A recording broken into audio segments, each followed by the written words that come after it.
មួយថាអ្នកកើតឆ្នាំជូតនៅក្នុងស្ថានភាពក្នុងពេលឥឡូវហ្នឹងនៅក្នុងខែ8គឺកំពុងតែស្មុងស្មាតរកនៅសំណាងចេញពីគ្រួសារកំពុងធ្វើការប្រកួតប្រជែងមួយដែលខ្លាំងដែរបើសិនជាការប្រកួតប្រជែងហ្នឹងពោរពេញទៅដោយនៅគុណធម៌ល្អសច្ចធម៌ល្អគឺវាអាចថានឹងខ្លាំងហើយខ្ញុំឃើញមួយទៀតគឺកំពុងតែរ៉ាប់រងការងារហើយរឿងការងារទាំងឡាយណាដែលវាមិននាំនៅសំណាងឲ្យយើងពីមុនមកគឺវាអាចថានឹងបែរទៅជាចាប់ផ្ដើមនៅរឿងល្អអ្នកដែលកើតឆ្នាំជូតសួស្តីបងប្អូនគ្នាមកដល់ពាក់ព័ន្ធជាមួយនឹងអ្នកកើតឆ្នាំជូតនៅក្នុងខែ8ហ្នឹងថានឹងមានរឿងអ្វីទៅត្រូវចង់ប្រាប់ហើយនៅក្នុងឆ្នាំជូតខ្ញុំឃើញថាស្ថានភាពផងយើងគឺកំពុងតែចែកទៅលើក្តីស្រឡាញ់ផងយើងអ្នកខ្លះអាចថាភាគច្រើនគឺស្នេហាប្តីប្រពន្ធក្នុងគ្រួសារគឺភាគច្រើនតែម្ដងគឺមានភាពមួយដែលល្អគ្នាទៅវិញទៅមកក៏មានភាព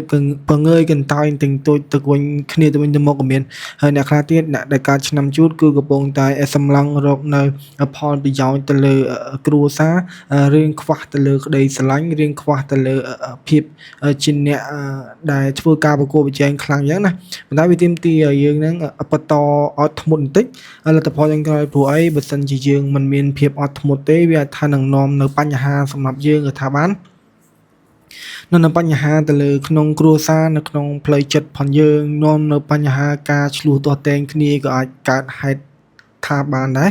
យើងត្រូវធ្វើម៉េចត្រូវតែមានភាពអត់ធ្មត់បន្តិចអត់ធ្មត់ឲ្យខ្ពស់បន្តិចទៅលើនៅក្នុងខែ8ហ្នឹងអ្នកដែលកើតឆ្នាំជូតបើសិនជាយើងមានភាពអត់ធ្មត់ខ្ពស់វាអាចថានឹងនាំនៅផលល្អខ្លាំងផុតលេខតែម្ដងប៉ុន្តែបើសិនជាយើងអត់មានភាពអត់ធ្មត់ខ្ពស់ទេគឺវាអាចថានឹងនាំនៅផលពិបាកជាពិសេសទៅលើកិត្តិយសផងយើងកិត្តិយសទៅលើសំណាងដែលយើងពងចេញពីគ្រួសារចេញពីស្នេហារបស់ប្រពន្ធចេញពីគ្រួសារហ្នឹងយើងត្រូវតែប្រយ័ត្នប្រយែងបន្តិចទៅលើរឿងហ្នឹងបើសិនជាយើងនឹងកំពុងតែរ៉ាប់រងការងារច្រើនហើយលុយកាក់គូវាអាចថាមិនសូវជាសំប្រកបទេប៉ុន្តែនៅពេលដែលបងប្អូនឃើញនេះគឺអាចថានឹងល្អប៉ុន្តែខ្លាំងជាងគេគឺត្រូវតែអត់ធ្មត់បន្តិចទៅលើអ្វីដែលខ្លួនកំពុងតែធ្វើអញ្ចឹងបើសិនជាយើងមិនមានភាពអត់ធ្មត់ទេគឺវាថានឹងពិបាកអញ្ចឹងបើសិនជាខ្ញុំមើលពីខែនៅក្នុងខែ8ហ្នឹងពាក់ព័ន្ធជាមួយនឹងចរិតផងយើងគឺមាន3ប្រភេទត្រូវធ្វើម៉េចចរិតហ្នឹងគឺត្រូវតែបែងចែកឲ្យច្បាស់ទៅលើគុណធម៌សច្ចធម៌ទៅលើសំណាងស្នេហាសម្រាប់អីហ្នឹងទៅអញ្ចឹងឥឡូវបើសិនជាយើងមើលពីចរិតផងយើងបើសិនជាយើងស្គាល់អំពីខ្លួនឯងច្បាស់ទៀតគឺបើថានឹងអញ្ចឹងចរិតវាថាវាអាចថាធ្វើឲ្យយើងនឹងរៀនស្គាល់អំពីខ្លួនឯងថាខ្លួនឯងនឹងកំពុងទៅជួបប្រទះអ្វីអីចឹងថាទី1ពាក់ព័ន្ធនឹងការចាយវាទៅលើលុយកាក់អាចថាចាយក៏ចាយមិនចាយគឺមិនចាយបើសិនពេលខ្លះអាចថានឹងទាមទារភាគច្រើនគឺលុយកាក់ចេញពីស្នេហាប្រិយប្រពន្ធចេញពីមនុស្សជុំវិញខ្លួនក៏អាចថាមានដែរបើសិនជាចេញពីមនុស្សជុំវិញខ្លួនគឺវាអាចថារឿងពិបាកបន្តិចវាអាចថាធ្វើឲ្យការងារផងយើងហត់បន្តិចហើយគេមិនសូវជាឲ្យតម្លៃទៅលើយើងអាចថាបានដែរអាហ្នឹងយើងត្រូវតែប្រយ័ត្នប្រយែងប៉ុន្តែបើសិនជាយើងក្តោបទៅរកនៅសមត្ថភាពខ្លួនឯងរកលុយកាក់ជាមួយនឹងស្នេហាប្រិយប្រពន្ធវារៀងល្អបន្តិចទៅលើស្ថានភាពលុយកាក់ផងយើងអាចថាពេលខ្លះវាមិនបាននៅចិត្តកុំឲ្យតែវាប៉ះពាល់ទៅដល់កិត្តិយសហើយយើងមានភាពឆេវឆាវគឺវាអាចថាពិបាកប៉ុន្តែខ្ញុំឃើញថានៅក្នុងការងារផងយើងហ្នឹងគឺប្រកបទៅដោយនៅភាពជាអ្នកដឹកនាំខ្ពស់ភាពជាអ្នកខ្លាំងក្នុងការប្រើទៅលើកិត្តិយសប្រើទៅលើខ្លួនឯងក៏អាចថាបានដែរពាក់ព័ន្ធមួយចរិតទី2គិតពីជំងឺផងមិនគិតពីជំងឺផងវាតំណាងឲ្យខែ8ផងយើងអញ្ចឹងណាយ៉ាងការនិយាយស្ដីរបស់យើងចំពោះគ្រួសារតែម្ដងប្រយ័ត្នប្រយែងគឺមានការឆ្លោះទាស់ទែងគ្នាអ្នកខ្លះអាចថាបើឆ្លោះគឺឆ្លោះខ្លាំងតែម្ដងពាក់ព័ន្ធជាមួយនឹងការងារបើអត់ឆ្លោះគឺអាចថាធម្មតាសម្រាប់អ្នកដែលកើតឆ្នាំជូតទេប៉ុន្តែភាគច្រើនបើតាមខ្ញុំមើលរិស័យនេះគឺនៅក្នុងខែ8អ្នកដែលបានឃើញនេះគឺអាចថានឹងពិបាកក្នុងការកិច្ចបន្តិចយើងអាចថាត្រូវតែគុំឃុំក្រងមិនឲ្យល្អមានភាពអត់ធ្មត់ខ្ពស់មានភាពធ្វើមិនកុំឲ្យមានភាពឆេវឆាវតែអញ្ចឹងទៅគឺវាអាចថានឹងមានការឆុងហើយព្រោះអីនៅក្នុងឆ្នាំមីគឺធំឆុង 100% គឺអាចថាជាមួយនឹងឆ្នាំជូតអញ្ចឹងយើងធ្វើអ្វីមួយដែលត្រូវប្រយ័ត្នក៏អាចថាមួយខែហ្នឹងក៏អាចថាបានឲ្យតែយើងស្គាល់អំពីចរិតផងយើងក៏អាចវាអាចថានឹងចរិត3ពាក់ព័ន្ធជាមួយនឹងសំណាងអាចថាគិតពីសំណាងក៏ថាបានមិនគិតពីសំណាងក៏ថាបានបើសិនជាយើងនឹងមានស្នេហាប្រិយប្រពន្ធហើយគឺអាចថាវាល្អការងារប្រកបរកស៊ីលុយកាក់យើងអាចថានឹងមានភាពសំណាងចេញពីស្នេហាចេញពីប្រពន្ធចេញពីប្តី ចេញពីរឿងគ្រប់យ៉ាងទាំងអស់ហ្នឹងអញ្ចឹងនៅពេលដែលយើងមានសំណាងហើយវាថាកុំឲ្យតែយើងនឹងបន្ទោសទៅលើខ្លួនឯងអឺពេលខ្លះយើងអាចថានឹងដឹងប៉ុន្តែបើសិនជាយើងប្រឹងក្តាប់ទៅលើវិន័យខ្លួនឯងគឺវាថានឹងល្អពាក់ព័ន្ធជាមួយនឹងស្នេហាប្រិយប្រពន្ធអីហ្នឹងអញ្ចឹងយើងអាចថា3ចរិតហ្នឹងយើងត្រូវតែបែងចែកឲ្យច្បាស់អញ្ចឹងចរិតបែបណាវាសនាបែបហ្នឹងនៅពេលដែលយើងមិនស្គាល់អំពីចរិតផងយើងហ្នឹងកម្មគឺវាថាប្រព្រឹត្តទៅតាមហ្នឹងបើសិនជាចរិតទី1ពាក់ព័ន្ធនឹងការចាយវាយជាមួយនឹងស្នេហាជាមួយនឹងមិត្តភក្តិយើងអាចថាផ្អាកទៅលើការចាយវាយរៀនរិះថាំរៀនសន្សំដើម្បីគោលដៅផងយើងគឺវាថាល្អចរិតពេលហ្នឹងគាត់គិតពីជំងឺផងគិតពីជំងឺផងពេលខ្លះចង់ឲ្យគ្រួសារល្អពេកពេលខ្លះចង់បានទៅលើផលប្រយោជន៍ពីគ្រួសារពេលខ្លះគេចង់បានផលប្រយោជន៍ពីយើងអញ្ចឹងការនិយាយស្ដីអីកុំឲ្យមានភាពមួយគិតរៀងបហើនពេកគឺវាថានឹងល្អហើយត្រូវតែមានភាពអត់ធ្មត់ខ្ពស់ជាមួយចរិតទី2នោះចរិតទី3កុំឲ្យប្រទៀបខ្លួនទៅលើខ្លួនឯងថាខ្លួនឯងមានសំណាងខ្លួនឯងប៉ឹងទៅលើប្តីប៉ឹងទៅលើប្រពន្ធបើសិនជាយើងបន្ទោសទៅលើខ្លួនឯងគឺវាអាចថានឹងនាំនៅផលពិបាកសម្រាប់ខ្លួនឯងអាហ្នឹងគឺវាជារឿងខ្លួនឯងទេប៉ុន្តែបើសិនជាយើងងើបទៅមុខ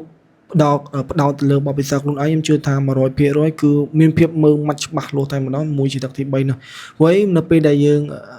ពីមុនមកយើងអាចថាគិតខ្លួនឯងហ្នឹងមិនមានសំណាងគិតខ្លួនអីអញ្ចឹងនៅពេលដែលចាប់ដើមឃើញពីឥឡូវហ្នឹងគឺអាចថាបើសិនជាយើងងើបទៅមុខគឺអាចថានឹងនាំនៅផលល្អសម្រាប់សំណាងសម្រាប់យើងសំណាងហ្នឹងនៅតែចេញពីគ្រួសារនៅចេញតែពីស្នេហាប្តីប្រពន្ធអីនោះបើសិនជាយើងរកស៊ីគឺវាថានឹងល្អជាមួយគ្នាអញ្ចឹងណាប៉ុន្តែបើសិនជាអ្នកនៅលាវអីហ្នឹងគឺអាចថា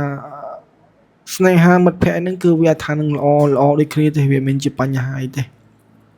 ពេលខ្លះអ្នកខ្លះអាចថាស្នេហាប្តីប្រពន្ធត្រូវតែផ្ដោតទៅលើស្នេហាប្តីប្រពន្ធកុំផ្ដោតទៅលើមជ្ឈដ្ឋានជំនាញខ្លួនបើសិនជានៅលាវអីអាចថាផ្ដោតជាមួយនឹងមិត្តភក្តិតែកុំផ្ដោតជាមួយនឹងស្នេហាវិជ្រុលខ្លាំងពេកក៏វាអាចថាល្អដែរតែបើសិនជាមានស្នេហាហ្នឹងគឺអាចថាបើសិនជាផ្ដោតទៅលើគោលដៅទាំងពីរនេះគឺវាអាចថានឹងនាំនៅផលល្អដែរពេលខ្លះរិស័យរបស់យើងនៅក្នុងខែ8ហ្នឹងវាអាចថាទៅលើមិត្តភក្តិត្រូវតែប្រយ័ត្នប្រយែងបន្តិចនៅក្នុងការងារបើសិនជាយើងចុះហត្ថលេខាឬក៏ធ្វើអ្វីមួយដែលមិនមើលច្បាស់លាស់គឺអាចថានឹងពិបាកដែរពេលខ្លះយើងអាចថានឹងញៀនរបស់យើងវារៀងច្បាស់មែនប៉ុន្តែសកម្មភាពរបស់យើងវារៀងហីបន្តិចអាហ្នឹងវាអាចថានឹងនាំនៅផលពិបាកសម្រាប់អ្នកដែលការឆ្នាំជូតដែរនៅក្នុងខែ8ហ្នឹងយើងត្រូវតែប្រយ័ត្នទៅលើរឿងហ្នឹងក៏អាចនឹងល្អដែរថានឹងមានសារអ្វីជាបន្តទៀតសម្រាប់អ្នកដែលការឆ្នាំជូតឱកាសលុយកាក់របស់យើងគឺត្រូវតែផ្ដោតទៅលើខ្លួនឯងបន្តិចនៅក្នុងការងាររបស់យើងដូចខ្ញុំនិយាយមិនហ្នឹងអញ្ចឹងណាត្រូវរៀនប្រយ័ត្នប្រយែងបន្តិចត្រូវបង្កើតទៅលើឱកាសខ្លួនឯងខ្ញុំឃើញថាផ្លូវចិត្តរបស់យើងហ្នឹងគឺមិនសូវជាមានភាពអាត្មានិយមទេមិនសូវជាមានភាពកលេចកលុចមិនសូវជាមានភាពដែលយកតែផលទៅលើខ្លួនឯងគំនិតផលយើងហ្នឹងក៏មិនសូវជាមានលក្ខណៈចង់បានទៅលើផលប្រយោជន៍ទៅលើខ្លួនឯងនៅក្នុងការងាររបស់យើងអញ្ចឹងនៅពេលដែលយើងផ្ដោតទៅលើសមត្ថភាពខ្លួនឯងគឺវាអាចថានៅការប្រកួតប្រជែងរបស់យើងនឹងបើសិនវាអាចថានឹងជោគជ័យបានដែរនៅក្នុងការងាររបស់យើងអញ្ចឹងការងាររបស់យើងនឹងអាចថានឹង2ទៅ3ឡើងទៅ3ប្រភេទនឹងឡើងទៅវាអាចថានឹងធ្វើឲ្យការប្រកួតប្រជែងយើងល្អបើសិនជាយើងមានការប្រកួតប្រជែងល្អបញ្ហាទំនាស់នៅក្នុងគ្រួសារទំនាស់អីហ្នឹងគឺវាអាចថានឹងចេញទៅផុតអស់ហើយអញ្ចឹងនៅពេលដែលយើងផ្ដោតទៅលើការងារផងយើងគឺវាអាចថានឹងនាំឲ្យការប្រកួតប្រជែងផងយើងហ្នឹងគឺអាចថានឹងមានភាពជោគជ័យខ្ញុំឃើញថាយើងនឹងមានភាពនៅក្នុងខែ8ហ្នឹងគឺនឹងមានភាពរ៉ាប់រងច្រើនទៅលើការងារគឺយើងមានភាពរ៉ាប់រងខ្លាំងមានភាពរ៉ាប់រងច្រើនដើម្បីឲ្យវាសនាដើម្បីឲ្យការងារផងយើងនឹងពោពេញទៅដោយធម៌ពលលុយកាក់អញ្ចឹងយើងអាចថាមានភាពអាត្មានិយមតែងទួចំពោះស្នេហាប្តីប្រពន្ធស្នេហាអីតិចណាតែពេលខ្លះបើសិនជាយើងរ៉ាប់រងទៅក៏វាមានជាបញ្ហាអីដែរពេលខ្លះយើងជាអ្នកមានភាពអាត្មានិយមទៅលើរឿងអ្វីមួយទៅលើមនុស្សជុំវិញខ្លួនទៅលើស្នេហាទៅលើលុយកាក់ទៅលើអីយ៉ាងណាយើងបានយើងនឹងខំប្រឹងរ៉ាប់រងទៅលើការងារខ្លួនឯងជាបន្តទៀតឬក៏ខាងដៃគូមកខាងទៀតក៏មិនអាចថាបញ្ជាក់បានណាស៊ីសងទៅលើថ្ងៃខែរៀងខ្លួនអញ្ចឹងណា ចឹងពេលខ្លះបើសិនជាយើងផ្ដោតទៅលើធម្មពលខ្លួនឯងក្តោបរកនៅការងាររបស់យើងរកនៅរឿងល្អៗដើម្បីឲ្យការងារផងយើងនឹងល្អប្រសើរគឺវាថានឹងល្អខ្ញុំថាយើងនៅក្នុងការងារគឺអាចថាលែងទៀមទាទៅលើក្តីស្រឡាញ់ហើយយើងអាចថានឹងងើបទៅមុខដោយខ្លួនឯងនៅក្នុងការងារផងយើងសំណាងផងយើងការគិតការអីហ្នឹងគឺវាអាចថានឹងចែកបទពិសោធន៍ឲ្យអ្នកដទៃ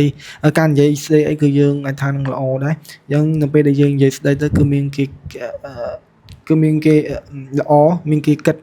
មានគេធ្វើតាមមានគេអីដើម្បីនាំនៅសំណាងសម្រាប់យើងបើសិនយើងនិយាយចំពោះស្នេហាភាគច្រើនហ្នឹងគឺអាចថានឹង100%គឺអាចថានឹងស្ដាប់ទៅតាមយើ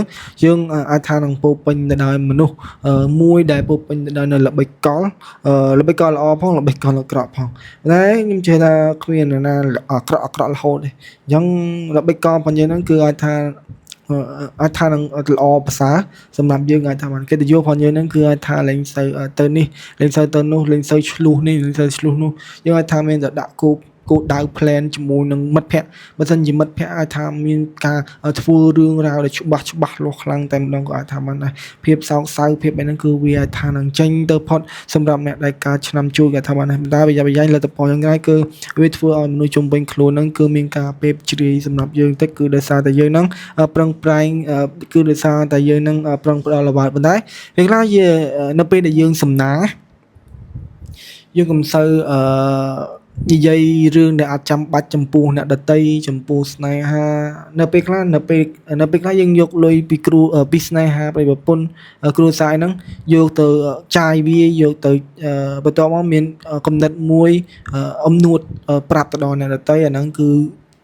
ភាពចំណានឆ្លៀននៃពីអ្នកដតីគឺអាចថានឹងមានសម្រាប់យើងអាចថាបានឬក៏ស្នេហាពីការចំណានឆ្លៀននេះក៏អាចថាបានយើងត្រូវធ្វើរឿងអ្វីមួយត្រូវប្រយ័ត្នប្រយែងប៉ុន្តែខ្ញុំជឿថាយើងចូលចិត្តទៅលើចរិតផងយើងចូលចិត្តចែកសំណាងឲ្យគេចូលចិត្តធ្វើអំពើល្អទៅឲ្យគេចូលចិត្តចែកជាបនកសលនៃលុយកាក់សម្រាប់ស្នេហាប្រពន្ធក៏អាចថាបានបើសិនជាយើងមិនទាន់ធំធាត់មាំមួនគោលដៅយើងមិនទាន់ជោគជ័យបណ្ដៃយើងអាចថាជាមនុស្សមួយដែល